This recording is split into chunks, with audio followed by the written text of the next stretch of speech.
गांव का नाम था रामपुरवा। हर साल यहाँ बारिश खूब होती थी, लेकिन इस साल तो जैसे आसमान टूट पड़ा था। पूरे गांव में पानी भर गया था, नालियां उफनने लगी थीं, तालाब किनारे के घर डूब चुके थे।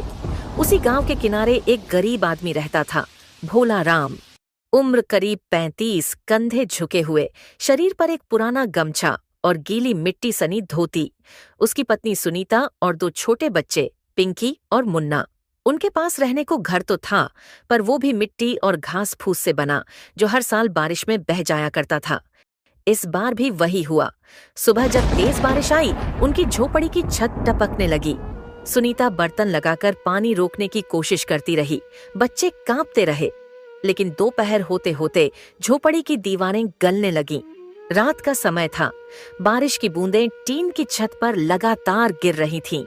घर के कोने में बैठी सुनीता चूल्हे की राख कुरेद रही थी। शायद कोई जली लकड़ी बची हो जिससे आग जला सके। भोला राम ने बगल में पड़ी पुरानी टोकरी की ओर देखा, खाली थी। सुनीता ने कांपती आवाज में कहा, सुनिए, कुछ पैसों का इंतजाम कीजिए। बच्चे भूख से रो रहे हैं। 2 दिन से सिर्फ चूरा खाया है, अब वो भी खत्म हो गया। भोला राम चुपचाप दीवार की ओर देखने लगा। कुछ बोल नहीं पाया। उसकी पत्नी की आंखें भर आईं। उसने धीरे से कहा, पिछले महीने जब साहूकार ने आपको खेत के काम से निकाल दिया, तभी से घर में पैसे का नाम नहीं है। कम से कम किसी से मांग लाइए, मुझे बच्चों का चेहरा देखा नहीं जाता। भोला राम का दिल भीग गया। साहूकार ने सच में उसे सिर्फ इसलिए निकाल दिया था क्योंकि उस दिन बुखार के कारण वो खेत नहीं जा पाया था। तब से गांव के किसी आदमी ने उसे काम नहीं दिया। वो उठा और बाहर चल पड़ा। बारिश अब हल्की थी, लेकिन मिट्टी में पैर धंस रहे थे।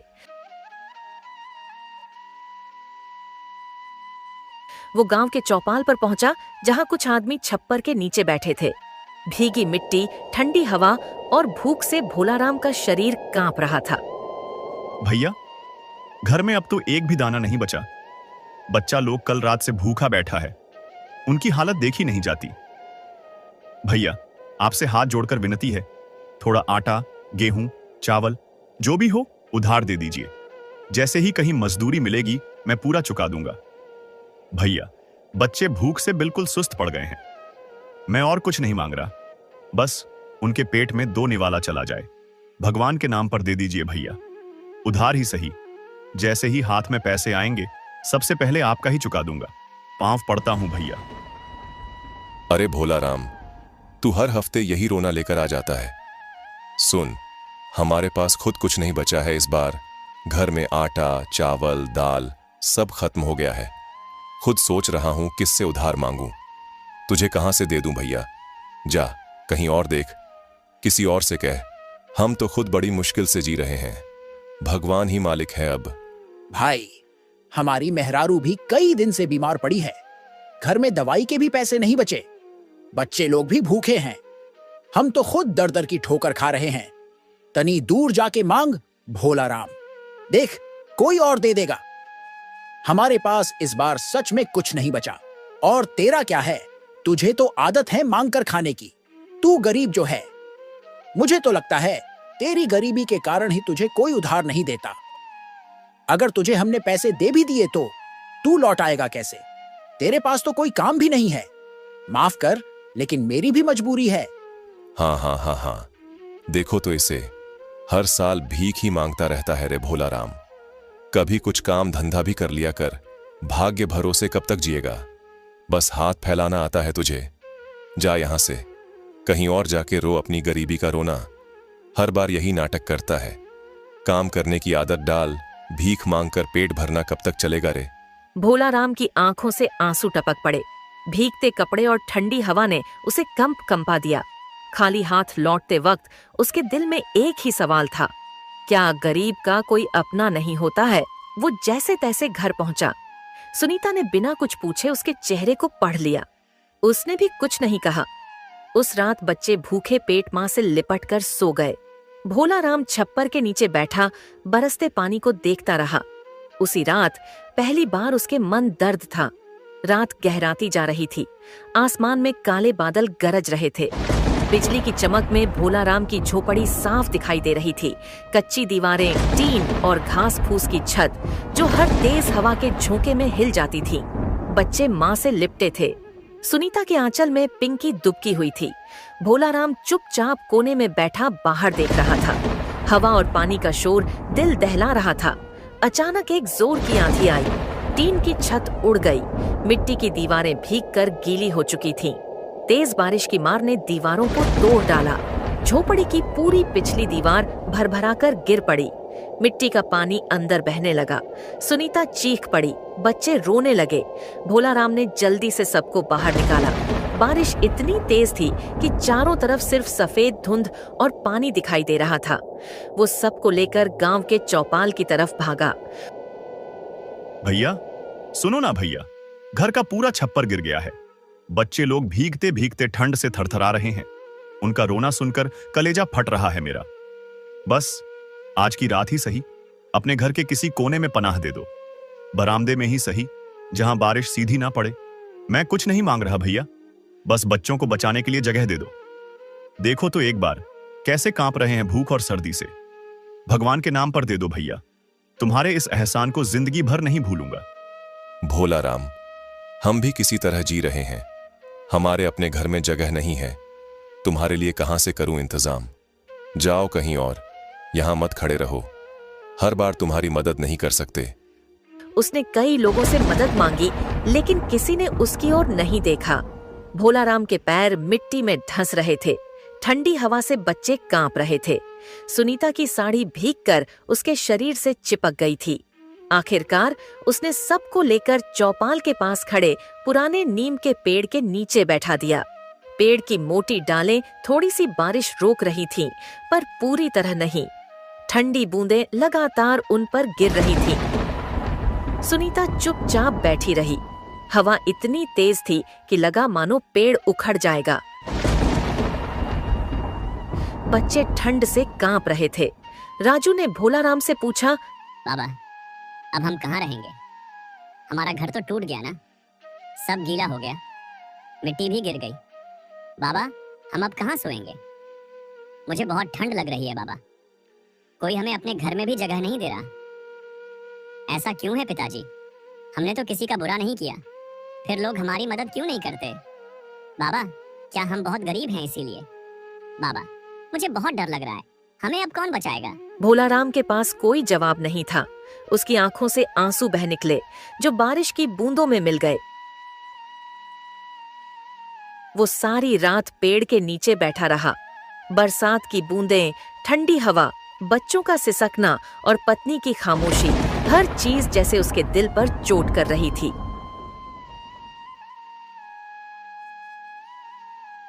उसने आसमान की तरफ देखा और मन ही मन कहा, हे भगवान, ये कैसी परीक्षा है? क्या गरीब के लिए जमीन पर जगह भी नहीं बची? सुबह की पहली किरण भी बदली हुई थी। आसमान में सूरज था, लेकिन बादल अब भी मंडरा रहे थे। पूरी रात भीगने के बाद बच्चे बुखार से तप रहे थे। भोलाराम सारी रात नहीं सोया था। वो बस नीम के पेड़ की मोटी डालों को देखता रहा। जब सुबह हुई तो उसने पेड़ के तने को छूकर देखा। पेड़ ठंडा था, लेकिन मजबूत। उसकी मोटी शाखाएं जमीन से करीब 10 फीट ऊपर चारों तरफ फैली हुई थीं। उन शाखाओं के बीच थोड़ी सी जगह थी, जहां आराम से एक छोटा घर बन सकता था। भोलाराम का मन फ्लैशबैक में चला गया। बचपन के दिन, जब वो छोटा था तो इसी नियम के पेड़ पर चढ़कर घंटों खेला करता था। उसकी माँ कहती थी, भोलू बेटा, ये पेड़ तेरा सबसे बड़ा सहारा है। जब भी तू अकेला महसूस करे ना, तो इसके नीचे बैठ जाना। ये तुझे अपनी छांव में समेट लेगा। धरती चाहे जितनी भी डोले, आंधियां आए, तूफान आए, पर ये पेड़ तुझे कभी गिरने नहीं देगा। जब भी तुझे लगे कि दुनिया में कोई तेरा नहीं, तब भी ये पेड़ तेरे साथ खड़ा रहेगा। ये तुझे बचा लेगा, संभाल लेगा। जैसे माँ बच्चे को गोद में लेती है ना, वैसे ही ये पेड़ तुझे अपनी बाहों में छुपा लेगा, मेरे लाल। उसने उसी समय सोचा था, काश कभी मेरा घर भी पेड़ पर होता तो कम से कम घर में पानी न भरता। अगर जमीन ने जगह नहीं दी तो क्या हुआ? अब मैं आसमान में घर बनाऊंगा। ये पेड़ ही मेरा आसमान है। भोलाराम ने सुनीता से कहा, सुनो, मैंने सोच लिया है, मैं इस पेड़ पर ही हमारा घर बनाऊंगा। देखो तो इसकी कितनी मोटी मोटी डालें हैं, कितना मजबूत है ये, जैसे धरती में गहराई तक अपनी जड़ें जमा कर खड़ा है। अगर हम इसका सहारा लें तो हमारा घर भी उतना ही मजबूत बनेगा। सोचो सुनीता, ऊपर अगर घर बन जाएगा तो बारिश का पानी भी घर में नहीं भरेगा, और बाढ़ आएगी तो भी हम सब बच जाएंगे, बच्चे भी सुरक्षित रहेंगे। ये पेड़ हमें बचा लेगा। मैं चाहता हूं हमारा घर ऐसा बने जो कभी ना टूटे, चाहे कितनी भी आंधी पानी क्यों ना आए। बस तुम मेरा साथ देना, देखना मैं ये करके दिखाऊंगा। पेड़ पर घर?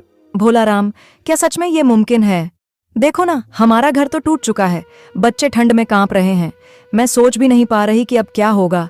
पेड़ पर घर बनाने की बात, ये तो कोई सपना जैसा लगता है। क्या सच में ऐसा हो सकता है? क्या ये मुमकिन है? सुनीता, मुमकिन और नामुमकिन में फर्क सिर्फ एक चीज का होता है, मेहनत का। अगर इंसान ठान लेना तो वो टूटी हुई मिट्टी से भी महल बना सकता है। तुम बस विश्वास रखना, भरोसा रखना अपने भोलाराम पर। चाहे कुछ भी हो जाए, मैं तुम्हें और बच्चों को बिना छत के नहीं रहने दूंगा। ये पेड़ ही हमारा आसरा बनेगा। और देखना, एक दिन इसी पेड़ पर हमारा भी घर होगा जो कभी नहीं टूटेगा। उसने वहीं पेड़ के नीचे पड़ी अपनी पुरानी कुल्हाड़ी उठाई। बारिश में भीगकर उसका लकड़ी का हथा कमजोर हो चुका था, लेकिन भोलाराम का इरादा उससे कहीं ज्यादा मजबूत था। उसने गांव के सूखे बांस और टूटे फूटे लकड़ी के टुकड़े इकट्ठा करने शुरू कर दिए। रास्ते में उसे गांव के कुछ लोग मिले। अरे भोलाराम, अब जंगल काट के क्या उखाड़ लेगा रे? बता तो सही, इतनी बारिश में तो लकड़ियां सूखती ही नहीं, जला भी नहीं पाएगा। जब देखो तब जंगल जंगल घूमता रहता है, कभी लकड़ी कभी घास कभी पत्ता बीनता रहता है। इससे क्या होगा रे भोलाराम? हंसी आती है तुझे देख के। भूखा नंगा आदमी जंगल काट के कौन सा महल बना लेगा? जा रे, बैठ कहीं कोने में और भगवान का नाम ले। ये पेड़ पौधे काटने से पेट थोड़े ही भर जाएगा तेरा। भोलाराम चुप रहा। वो जानता था उसकी सोच उन लोगों की समझ से बाहर है। उसने अपने रास्ते की तरफ देखा, कांटों से भरी, कीचड़ से सनी, लेकिन उसके सपनों से साफ थी। शाम होते होते उसने पहली लकड़ी पेड़ की 2 मोटी डालों के बीच कस दी। रस्सियों से बांध कर देखा, डालें हिली तक नहीं। बच्चे नीचे खड़े होकर ताली बजा रहे थे। राजू ने मुस्कुराकर कहा, बाबा, सच में? क्या हमारा घर इस पेड़ पर बनेगा? जैसे चिड़ियों का घोंसला होता है ना बाबा, क्या हमारा भी घर ऊपर होगा? हम सब वहां रहेंगे और बारिश आएगी तो भी हम भीगेंगे नहीं ना बाबा? हाँ बेटा, बिल्कुल बनेगा। ये पेड़ ही हमारा नया घर होगा। इतना मजबूत घर बनेगा कि अब बारिश से डरने की कोई जरूरत नहीं पड़ेगी। पानी आए, आंधी आए, बाढ़ आए, ये पेड़ हमें हमेशा बचाएगा। बस तू विश्वास रखना अपने बाबा पर। मैं तेरे लिए वो घर जरूर बनाऊंगा जिसमें तू सुकून से सो सके, बिना डर के, बिना भीगे। सुनीता की आंखों में डर भी था और आंसू भी, लेकिन उन आंसुओं के पीछे थोड़ी सी उम्मीद की चमक भी झलक रही थी। उस रात भोलाराम ने ठंडी हवा और बूंदाबांदी के बीच अपना काम किया। उसकी हथेलियों में छाले पड़ गए, लेकिन उसके दिल में एक ही बात थी, गरीब का सहारा पेड़ बनकर आया है, अब इसे ही घर बनाना होगा। भोलाराम की मेहनत दिन रात जारी थी। कभी वो रस्सी से लकड़ियां बांधता, कभी बांस की खपच्चियों को जोड़ता। कभी कभी बारिश फिर से आ जाती तो सब गीला हो जाता, लेकिन भोलाराम रुकता नहीं था। पूरा 1 हफ्ता लग गया। आखिरकार उसने पेड़ पर एक छोटा सा घर बना ही लिया। चारों ओर बांस की दीवारें, ऊपर घास फूस और टीन की छत, नीचे मजबूत लकड़ियों की फर्श। जब सब कुछ तैयार हुआ तो बच्चे खुशी से उछल पड़े। सुनीता की आंखों में आंसू थे। तुमने सच में नामुमकिन को मुमकिन कर दिखाया भोलाराम। जिस बात पर पूरे गांव ने हंसी उड़ाई, जिस सपने को सबने पागलपन कहा, उसे तुमने अपनी मेहनत से साकार कर दिया। देखो तो कितना सुंदर घर बना है पेड़ पर। बच्चों की हंसी सुनकर लग रहा है जैसे भगवान खुद हमारे घर आ गए हों। तुमने तो चमत्कार कर दिया भोलाराम। हे ईश्वर, तेरा लाख लाख धन्यवाद। तू ही था जिसने मुझे हिम्मत दी, तू ही था जिसने हर कदम पर मुझे संभाला। जब सबने मुंह मोड़ लिया तब तूने ही मेरा सहारा बनाया। ये सब तेरी ही कृपा है प्रभु, तेरे बिना तो मैं कुछ भी नहीं। कुछ ही दिनों बाद भोलाराम को पास के गांव की एक दुकान पर काम मिल गया। दुकान वाला उसे हर रोज अनाज की बोरियां लाने और ग्राहकों को सामान देने के बदले कुछ पैसे और राशन दे देता था। भोलाराम ने सोचा, अब बच्चे भूखे नहीं सोएंगे। गांव में धीरे धीरे उसके पेड़ पर बने घर की चर्चा फैलने लगी। लोग दूर दूर से आकर उसका घर देखने लगे। कोई कहता, क्या दिमाग लगाया है भोलाराम ने। कोई कहता, ये तो महान आदमी है। लेकिन उसका पड़ोसी रघुवीर चुप था। रघुवीर के मन में आग लग गई थी। उसका पक्का घर बारिश में भीग तो नहीं रहा था, लेकिन लोगों की भोलाराम की तारीफ उसे चुभ रही थी। एक रात रघुवीर अपने आंगन में बैठा था। उसका दोस्त हरिपाल आया और बोला, क्या रे रघुवीर, क्या सोच रहा है? कब से चुपचाप खड़ा है, क्या बात है? भोलाराम समझता है, बड़ा होशियार है। देखो तो कैसे पेड़ पर घर बनाकर पूरे गांव की तारीफें बटोर रहा है। सब उसके मुरीद बने फिर रहे हैं, जैसे उसने कोई बड़ा कारनामा कर दिया हो। हाँ, पर मैं देखता हूं कब तक टिकता है उसका ये घर। पेड़ पर घर रहेगा ही नहीं तो तारीफ किस बात की होगी। एक दिन आंधी आएगी या मैं ही कुछ कर दूंगा, तब देखूंगा कैसे उड़ता है उसका घमंड। सब उसकी मेहनत को भूल जाएंगे। जब उसका घर ही नहीं बचेगा तब हंसी आएगी मुझे, बहुत हंसी आएगी। क्या करेगा अब तू रघुवीर? भोलाराम ने तो सच में सबको दिखा दिया कि वो कुछ भी कर सकता है। पूरा गांव उसकी तारीफ कर रहा है, तू चुप क्यों बैठा है? अब क्या सोच रहा है? क्या करूंगा, आग लगा दूंगा उसके घर में। हाँ, पेड़ पर बने उस घर में आग लगा दूंगा। तब देखूंगा कैसे रहता है वो पेड़ पर, कैसे बचाता है अपने बच्चों को। सब उसकी तारीफ कर रहे हैं ना, तब करेंगे जब देखेंगे उसका घर जलकर राख हो गया। उसकी वो मुस्कुराहट, उसका वो घमंड, सब राख हो जाएगा।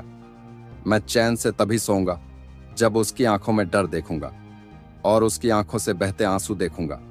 हरिपाल डर के मारे चुप हो गया, लेकिन रघुवीर की आंखों में जलन का शैतान नाच रहा था। उसके मन में अब एक ही सोच थी, भोलाराम को नीचा दिखाना है, चाहे कुछ भी करना पड़े। रात का समय था। आसमान में बादल घिरने लगे थे। ठंडी हवा के झोंकों से पेड़ हिल रहा था। भोलाराम अपने पेड़ के घर में सोया था। बच्चे और सुनीता भी चैन की नींद सो रही थी। लेकिन उसी समय उसका पड़ोसी रघुवीर हाथ में मशाल लिए चुपचाप पेड़ की ओर बढ़ रहा था। आज इसे सबक सिखाई दूंगा। बहुत उछल रहा है ये भोलाराम। सोचता है कि पेड़ पर घर बना के कोई बड़ा कारनामा कर दिया। सब लोग भी इसकी तारीफ में लगे हैं। कोई नहीं देखता कि असली ताकत किसमें है। लेकिन आज रात के बाद सब जान जाएंगे। जब इसका घर ही नहीं रहेगा तब पता चलेगा इस भोलाराम को। तब देखूंगा कैसे सीना तान के घूमता है गांव में। जब इसका बनाया घर राख बन जाएगा तब इसकी आंखों में जो हार होगी वही मेरा जीत होगा। आज इसकी हिम्मत तोड़कर ही दम लूंगा। आज इसे सबक सिखा ही दूंगा। जब पेड़ पर घर नहीं रहेगा तब पता चलेगा इस भोलाराम को। उसके कदम कीचड़ में धंस रहे थे, पर उसके चेहरे पर शैतानी मुस्कान थी। वो जैसे ही पेड़ के पास पहुंचा, मशाल को जलाने ही वाला था कि अचानक आसमान गरजा। जोर की हवा चली और देखते ही देखते मूसलाधार बारिश शुरू हो गई। मशाल की आग बुझ गई। रघुवीर हक्का बक्का रह गया।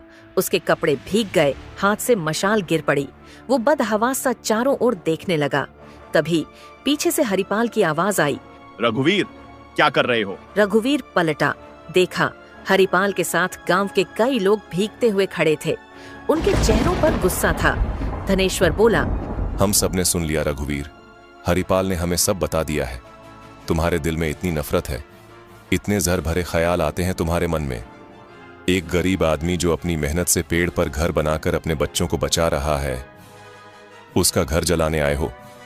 जरा भी शर्म नहीं आई तुम्हें? सोचो, अगर तुम्हारे बच्चों के सिर से भी छत छिन जाए तो कैसा लगेगा तुम्हें? इंसानियत खत्म हो गई है क्या तुम्हारे अंदर? नहीं भाई, नहीं, मैं तो कुछ भी नहीं कर रहा था। सच कह रहा हूं, मेरा ऐसा कोई इरादा नहीं था। मैं तो बस यूं ही यहां से गुजर रहा था। मुझे माफ कर दीजिए भैया। मैं कसम खाता हूं आगे से ऐसा कुछ नहीं करूंगा। भैया, मुझे माफ कर दीजिए। लेकिन गांव वाले सब जान चुके थे। अगले ही दिन पंचायत बैठी। गांव के बुजुर्ग रामधनी बाबा ने फैसला सुनाया, रघुवीर, तुम्हारे जैसे लोगों की वजह से ही गांव में भाईचारा खत्म हो रहा है, इंसानियत खत्म हो रही है। सोचो, भगवान ने जिस पेड़ को उसकी रक्षा के लिए बनाया, तुम उसी में आग लगाने जा रहे थे। भगवान के बनाए घर में आग लगाने का पाप तुम्हें जीवन भर चैन से नहीं जीने देता। पंचायत का फैसला सुन लो, तुम भोलाराम से माफी मांगोगे और अगले 1 साल तक गांव के हर गरीब के खेत में मुफ्त मजदूरी करोगे, ताकि तुम्हारे अंदर का घमंड और यह जलन खत्म हो सके। तभी तुम्हें समझ आएगा कि मेहनत क्या होती है और किसी का दर्द क्या होता है। भोलाराम, मुझे माफ कर दो, मुझसे बहुत बड़ी गलती हो गई। मुझे समझ नहीं आया कि मैं क्या कर रहा था। मुझे माफ कर दो। मैं वादा करता हूं, आगे से कभी किसी का बुरा नहीं सोचूंगा। रघुवीर, जलन छोड़ देगा तो तेरा जीवन भी आसान हो जाएगा। मैंने तुझसे कभी कोई दुश्मनी नहीं रखी। तू समझ नहीं पाया कि असली सुख दूसरों को तकलीफ देने में नहीं, बल्कि उनके दुख दूर करने में है। जा, अब अपने दिल से नफरत को निकाल दे, तभी तुझे भी सुकून मिलेगा। वही पेड़, वही बारिश, लेकिन अब दृश्य बदल चुका था। गांव वाले भोलाराम के पेड़ पर बने घर को देखने आते और सब कहते, देखो भाइयों, देखो, मेहनत और दिमाग का कितना सुंदर मेल है।